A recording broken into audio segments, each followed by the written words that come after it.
Eu hai!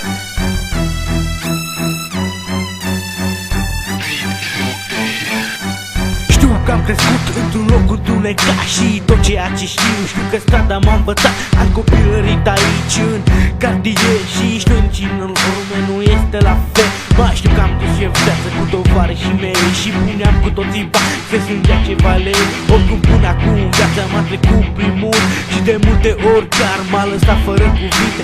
M-a urcat, dar m-a coborât la loc. În viață ai nevoie și de un pic de noroc și că destinul nu ți mai faci mult.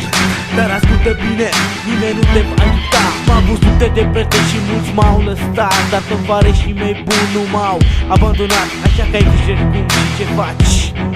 Când vine momentul, ar fi bine să taci. Nu e așa ușor. Știu că gustul vieții e un pic cam acrișor. Poți să lupți cu tot. Pune-te în locul meu să văd dacă poți. Nu e așa ușor. Știu că gustul vieții e un pic cam acrișor. Poți să lupți cu tot.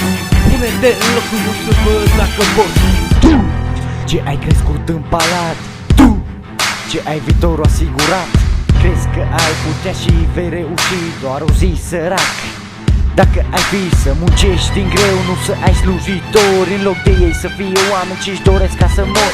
Să o iei de jos, nu să te naști de sus, să nu fii decât alții cu nimic mai presus. Să vedem dacă atunci ai mai vorbit și ai criticat ceea ce nu știi. Dar lucrurile astea nu tu le alegi, ce ai de ales e calea pe care mergi. Sunt mândru de țara mea și o iubesc, român o să rămân atâta timp cât trăiesc. Pentru țara mea eu aș muri în al treilea război mondial dacă ar fi. Nu e așa ușor. Știu că gustul vieții e un pic cam acrișor. Poți să lupți cu tot. Pune-te în locul meu să văd dacă pot eu. Nu e așa ușor. Știu că gustul vieții e un pic cam acrișor. Poți să lupți cu tot. Pune-te în locul meu să văd dacă pot. Stai, cred că nu ai înțeles corect.